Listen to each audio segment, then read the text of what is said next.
Hi guys, welcome back. Scatlink here and we're off for another update video. It's been a long while. It's been half the year.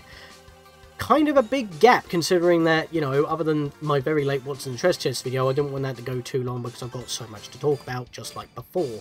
Because, like with last year's year of rebooting, this has been a year of wrapping things up. The year of refreshment, I think. I had to think of a name for this at the point. I'm not trying to make a name for every year. I probably might look back and say, this is that year, this is that year. Because like, making last year the year of rebooting makes a lot of sense, because we've been having videos come out almost daily. I'm back in the swing of things, and funnily enough, I'm not even making a lot of videos in particular. Like, I'm basically editing like a couple of videos here and there at once at the moment, because with Majora's Mask 3D coming out after being finished for Patreons, I've had a bit of a break to play games that I've already mentioned in my What's in the Stress Test video of birthday 2023.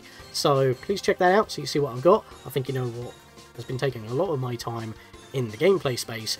Tears of the Kingdom. I'm not going to miss out on a Zelda game, that's pretty obvious. So, what we're going to be doing is going in order from the beginning of this year, making our way to the present day, telling you, in order, what we have recently completed, so you guys can catch up and see what we have remaining. When I mean recently complete, I mean the main story, or just completely finishing it. If it's bonus episodes or stuff after the credits, then I'm considering that recently complete, because I can go back at any point to do those games when I am ready.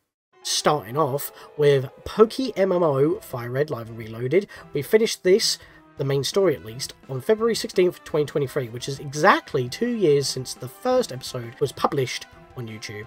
All we've got missing on this so far is the Sevi Islands, for me at least, as well as obviously GBA Legendary Encounters, because once we finally do get access to the Cerulean Cave, because unlike in the original Gen 1 games on Game Boy, where you would just have to beat the Pokemon League and you can go straight in, you need to get the National Dex, you need to get the Sapphire and Ruby, and complete the Sevi Islands second quest line after you beat the Elite Four, in order to access the Cerulean Cave. And even then, Mewtwo technically is in there in PokeMMO, but that's if no one else has him, and you just happen to bump into him. But if I catch him, I can't keep him, I'll have to fight any challenger that tries to fight me.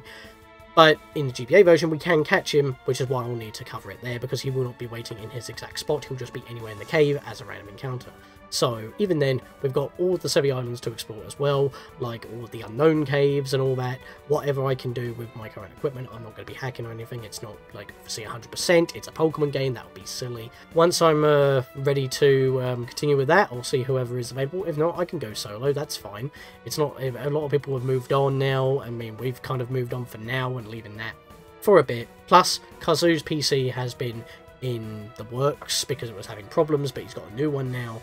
And yeah, we've recently returned to streaming on the Nerd Herd, so any things that we got going on there will be picked up soon, which is stuff that is recently ongoing, which I talked about at the end of the What's in the Stress Test video. But just to link it up in the corner here, since I've talked about it multiple times now, it'll be the Pokemon Squad Lock that we're doing, as well as with Companion Man, because he's on holiday, it will be the Pokemon Scarlet. Starting this year, I was already practicing for a Versus with the Super LP Heroes, because my brother earned Toy Story 2 100% as a pick for winning Crash 4 It's About Time last year, and that's on a playlist on his channel if you want to check that out. But he joined that one, which I believe was Celtic's pick. He joined that, I joined that, and you know, I was runner-up. He won it, but you can't win your own pick, or you can't pick on your own pick. So as runner-up, I got to pick my verses, which I'll be talking about soon. We had the Toy Story 2 verses, that was 5 episodes long. I was playing on the PS1 emulator. I was originally going to be playing it on the PS4's downloaded version, and I do have that version, but the analog is just digital D-pad input, so it feels a bit janky. I don't know why it's not analog, considering you have analog. It's a PS1 game, it had analog, why is it not on analog? Can't change it from digital to analog in the settings. It just didn't seem to work, so I ended up emulating it on my Steam Deck instead, and it's practically the same version, so it worked fine, because Aaron had our disc for PS1, and Gold Glee Gamer was using the N64 version, his actual cartridge, from way back when, which funnily enough, we actually have that cartridge as well. We do have it for N64, and I could have done that version, but I was practicing on my Steam Deck whenever chance I could get, and therefore, well, I already have the version, might as well play that version. As I mentioned earlier, We have Majora's Mask 3D steadily coming out, not as often as I think was going to happen considering everything else that has been coming on top of it, which has kind of like been unintended, but works out incredibly well, because I was kind of hoping to get to at least part 30 before, you know, May hit. I don't even think we got to part 24, so, and even still, we're only on the last 4 episodes now, because up to part 36 has been made public so far. So that's 40 parts. Once it was finished for Patreons, it would come out publicly, and that's basically been rolling at the perfect time so I can play my games, so I can actually get through, well, I would say my backlog if I wasn't playing Tears of the Kingdom. So, with all that going on, it's been steadily coming out, and I hope you've been enjoying it. It was my first proper 3D project. Speaking of 3D projects, I'll talk about that in a minute, because even though that was going on beforehand, starting last year, right before we wrapped it up, we had a Super Mario 64 any% no backwards long jump versus with Blue Hedgehog Man 17, Shadowbones 14, and Gamer X 459. It was a 4-way versus, and Blue Hedgehog Man 17 challenged us 3 to see who was the most skilled and knowledgeable in the game. Now, when it comes to Mario games, especially Mario 64 in particular, because the longer I play it, the longer I feel the game's getting jankier. That might just be me, it might be my patience level when it comes to Mario games. They don't grip me very well. Halfway through, I was getting a bit burnt out. I can't play Mario for too long, so yeah, it was the same with Odyssey, honestly. But when it comes to actually playing the game, I knew what I was doing up to a certain point, but then I started screwing up and I was kind of panicking for stars. Obviously, you need 80 to get up the endless staircase because you're not allowed a backwards long jump, so it's an any% no glitches, so that would be 80 stars. And in this one in particular, had no commentary. We didn't do this one with commentary, so we could all focus, and there was a lot of annoyance spread throughout, because, you know, you're trying to turn around and Mario doesn't snap, he pivots, and that makes you walk off a side and then you fall, and it's like, why? So you don't know what you're doing. And, you know, this was original Mario 64 as well. A lot of people use different versions. I don't think it mattered what version we were playing on, except for the fact that since I'm in the UK, if I was playing on the original system, I'll be playing at 50Hz, not 60, and therefore the game runs a little bit slower, which would have been a bit unfair to me, so I either had to play it on emulator, the Switch Online version, or I could have played the Shindo version on Mario All-Stars, which I think is what I did. I can't exactly remember. However, PC version was out of the question, because since it's so customizable, and you could also have different effects, like remove invisible walls, that would be an unfair advantage. PC version was out of the question. You could emulate the original, that was fair, but, you know, you're just not allowed to use the backwards long jump in any regard. Getting back to what I was saying about 3D, with Luigi's Mansion 3D, I'll co-op with Master Aaron. We have finished the main mansion. We finished that a little bit ago. The videos are now all out. We've now got the hidden mansion to do. It has been very slow going, considering I've only recently just finished it, and that started sometime last year. But you know what happens when, you know, the systems don't want to connect to each other for some reason. Like every other time that we tried to connect, it just didn't want to, and we couldn't figure out why. And we tried multiple setups, and it's like with our Wii remotes with our Wii. Like, whenever it wants to connect, if we can play it. If it doesn't want to connect, well, I guess the powers that be just don't want us to connect with Bluetooth signal today. So that was kind of the problem. But, you know, we've got the hidden mansion to do. It's slightly different. It's like an amalgamation between the GameCube and the original. Like, it's not as difficult, it's not flipped, but it's also got some differences. It's a little bit weird, but for the main game at least, we've reached the credits, the main game is done, it's just bonus episodes, so as far as we're concerned, it's complete. We don't have to do the bonus hidden mansion, but I did it in my playthrough, so I would assume that at some point when Aaron's ready, maybe when it's not so hot, we will do it again, because we're in the middle of summer. We're going to go back to who we were partnering up before, which came after finishing this off, and that was finishing off the third randomizer of Zelda Ocarina of Time that we have done, which was a 4-way multi-world with Japan Man, Super Linkario, and Blue Hedgehog Man 17. It took a while to actually get it finished because of personal life and stuff, time zone differences, and the fact that people were on holiday. That kind of slowed things down, but other than an additional bonus episode on Blue Hedgehog Man 17's side, which didn't require all of us, we were able to finish off the game, and it actually was able to be finished off, as in, like, we didn't have to... We ended up daisy chaining going through the final boss anyway, but we don't know if we need to do that or not, because after halfway through, I would say, we figured out all the technical issues. It was down to how many mods we had, so it was literally just cosmetic mod, voice mod, that was it. Except for me with my HUD, that was fine. But yeah, having all those emotes was causing a lot of problems, because it's a lot of extra bone mesh and stuff in the RAM, and I think that was causing a bit of problems. And funnily enough, Blue Hitcherman 17 didn't actually experience any form of crashing or whatnot throughout the entire project, despite all three of us having problems, until his own bonus episode when he was effectively on his own. I don't understand. He had the exact same stuff that he had, like, on throughout the entire thing, and his game just died. Interesting, that. I don't understand how none of us could figure it out. He was flabbergasted, but it didn't happen in the core thing, so happy days on that, I guess. So that was finally done, and it was the first multi-world that was actually able to not only finish without major problems, but also, you know, considering the previous experience we had on the Nerd Hood with our 6-way Triforce hunt, yeah, I think we know what was causing the problems now, so we might be able to return that to that, but at the same time, I'm not in the mood. I want to move on to other randomizers on other games. That was our third Ocarina of Time randomizer. I did one with Meryl, I did one with Capadman and Sibling Cario, which was just a basic co-op, and this one was a 4-way multi-world, which was implementing all 4 item pools into each other. So I don't really want to be doing another Triforce hunt.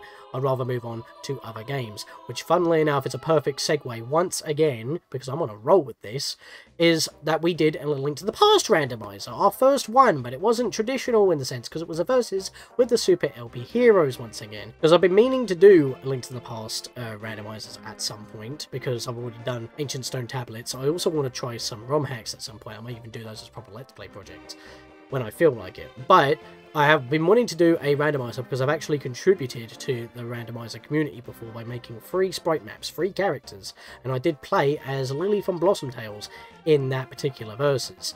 I won't tell you the details because I don't remember all the rules off the top of my head, but it was someone else's pick, and I just happened to join in along with Slayer Rocker 83. He hopped in, but had a bit of problems. But yeah, it was a randomizer of Link to the Past. I was thinking about picking that sometime before. I think it was during Toy Story 2, actually, when I was running up for that. But at the time when I suggested that, that didn't happen, and I had to pick Monsters, Inc. Scare Island, or Scream Team as it's known in the US, which is another perfect segue, because next up, with a little bit of a gap, was Monsters, Inc. Scare Island versus 100% with the Super LP Heroes. So yeah, this was my pick for winning Toy Story 2, which I was runner-up for with Aaron, as I've mentioned earlier. And yeah, why not do another PS1 collectathon platformer that's also a Disney Pixar game? And I felt good about this one because it was another game from my childhood, just like Toy Story 2. And I did the whole thing as Mike, because his rolling ability is quite fast. Also, when you do the ground pound with him, although you don't have a big enough hitbox like with Sully, and his double jump does go further, you have that flappy jump, that little flutter jump that Mike has to ensure that you make a jump, even though it really kills your momentum. When you're doing the ground pound, you bounce, and you have small ending lag, whereas with Sully, if you slam the ground, you have to wait for him to stand up in order to actually continue moving again, and the rolling is faster than the tail whip that Sully does, but Sully can move and grab more ooze faster when he jumps. And I also played the PS1 version on emulator, while Aaron had our PS1 disc on the PS2. I think Kosia Aphid 18 was on the PS2 version, while I helped Gold set up the PC version because it's randomware. The game was originally on PlayStation Network, and I still cite that as being a version, because if you have it, happy days. But it's not on the PlayStation Network anymore, especially on PS3 systems. You can't get it anymore. And it's not, along with Toy Story 2, on the PlayStation Plus virtual system, whatever they have there, where they re-upscale the games and release them HDified or whatnot in their little emulator thing. Yeah, they did Toy Story 2, but they didn't do Monsters, Inc. Scare Island or Scream Team. It's known as Scare Island in the US on PC, but it's Scream Team on all the other systems, which was confusing for Gold. But we got it done in the end, and that was only recently finished, actually. We did that, obviously, in one recording session, and even though it's cited as ongoing right now, obviously, it's all recorded, and there's 3 episodes to come out at the time of making this video. So give it a couple weeks and it will be up. So that's already recorded and done.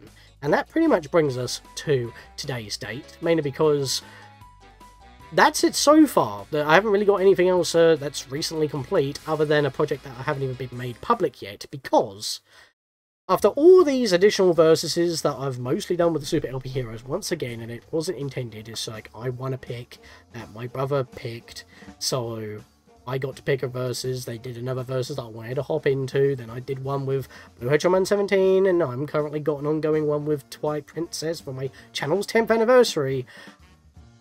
It's been a lot of content coming out, and that's just versuses alone. As I've mentioned in my What's in Chess Test video, we've also got PokeMon Scarlet, and I've also got challenge roads for my Hat in Time to still keep on top of. So it's not like content has been stopping. However, with all this going on, and some of that I don't even need to edit because it's mostly on Goldly Gamer's side to edit for the Super LP Heroes, I just provide my footage. All that content coming out, I've had time to play Tears of the Kingdom, Hogwarts Legacy, Sonic Frontiers, and do grinding on Pokemon Scarlet for next live streams. And throughout all of that, I somehow still found enough time to record, edit, and upload ready to be published once Majora's Mask 3D has finally been done rolling out, and maybe give it a week or so to let it breathe a little bit. And that is Ed and Eddie the Mis-Edventures, which I ended up 100%ing spoilers. It's a collectathon, as I've found out in terms of playing the game. That's the only thing I'm going to be spoiling here, because, yeah, the slew of content, I've been able to get that video out. Like, at the time of starting recording the videos for this series, I was only up to part 27 of Majora's Mask 3D being published. That's how far ahead I am. So, technically, that's an upcoming Let's Play. But I've already recorded it. It's already done. Just like Majora's Mask 3D. It's like I'm so far ahead with all this content coming out. I've got an entire another Let's Play slated to become public, and I can still chill. This has been the perfect year, essentially. It's insanity. I've been able to hang out, I've been able to play my games, I've been able to chill. I'm just editing a few videos here and there, and it was a new experience for me as well, because I wanted to play the game. I haven't played it before, and then it got to, you know, just after my birthday, and I'm thinking, hang on a minute, I haven't even played this game yet. So I really wanted to play it, and I got bored and waiting, because it's like, I'm doing all this stuff, and it's like, I really want to play this, but, you know, I've got so much other content coming out, and I just thought, screw it, I'm just going to just start recording now, and just build it up, and by the time I got it all done, I'm like, damn, Majora's Mask 3D is still going public. I'm not done yet.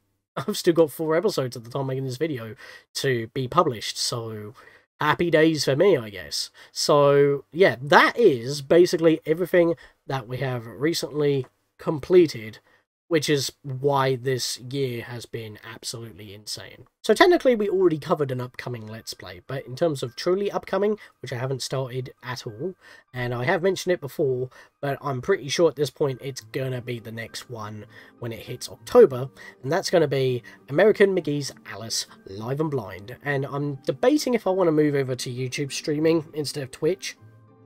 But I do like Twitch's features, and it's a lot more on point. I mean, the platform was, again, made for streaming first and foremost, while YouTube is made for uploading videos.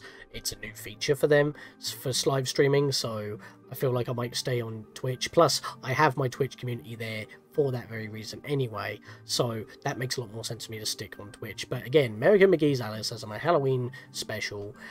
Plan to at least start with Alt Viking for the start of it, because he's recommended the sequel to me, and I have both games, because I'm actually going to be playing the 2011 re-release PC version through the sequel, because even though the Steam version doesn't include the prequel, it's technically abandonware and you have to download it. By downloading the old version, you can only play up to like 4:3 resolutions. It doesn't read controllers or even keyboard buttons right. It has problems with current hardware, but that version works with current hardware, has widescreen support and high resolutions as well. And it also has proper controller support, because it's technically a remastered version. But it's, as I said, it's not included in the Steam version. So what I had to do was find the files to restore it, because apparently when they put it on Steam, they removed the files, but they didn't remove the references to those files. So by patching those files in manually yourself, you can actually restore the game. And since the original game was abandonware anyway, it's not much of a problem. The only problem that I do have is that I've tried to make a shortcut for the remastered version that you would normally access. Like, you go into the Alice sequel game, and then you access the original American McGee's Alice within that game. And I tried to add that as, like, I tried to save that game as, like, a shortcut when it was running. But it doesn't boot it in. You have to actually boot it in through the game, so it's a little bit annoying about that, but that's fine. I can work around that, but it would have been nice if you could have just had a shortcut that just boots into the game directly if you have both games installed. You just have to piggyback from one game to the next. But that's how it was originally, that's how it is now. I've got that working, so Halloween, that's definitely confirmed. Don't know the number though, but if I decide to do anything else in between then, you'll see it. But we've got a lot of content, as you have seen, coming out at the exact same time. So with all that, hope you look forward to what is still coming out, what we've got coming out, what's going on, and what my current plans are. I know that there wasn't a lot of current plans going on, it was mostly what we have recently complete, technically, but still, that is a lot of content that has been almost daily. There's been a couple of days where I haven't, either because I was just tired, and I don't, even though I've got them all available to go published and I could just schedule them, I still have to post them on certain websites and Discord that don't have scheduling options, so it just makes sense to just tell you everything, because this is meaty. This has been a crazy year, and it's just going to keep on rolling at this point. So I hope you guys look forward to what we have finished. If you want to check the backlog, whatever you want, see what's coming up soon. I hope you tune in when we do go live. Also check out the Nerd Herd, since we are starting to stream over there again recently, since Kazu now has his PC back. Most of the serialized projects that we've already talked about that involved him, we couldn't continue now, because almost every time we try to play a game of Payday, he'd blue screen, and that was a pain for everybody. But now it's working again. Yeah, we're back on that again. In fact, he's been recently playing Pokemon Infinite Fusion, which is crazy, to say the least. Any Pokemon that you can think of, fuse them together, there's about like 170,000 possible combinations. Give it a look! Duskull was pretty awesome to fuse Pokemon together with. So with that, guys, I'll leave you with that, and I'll see you guys next time.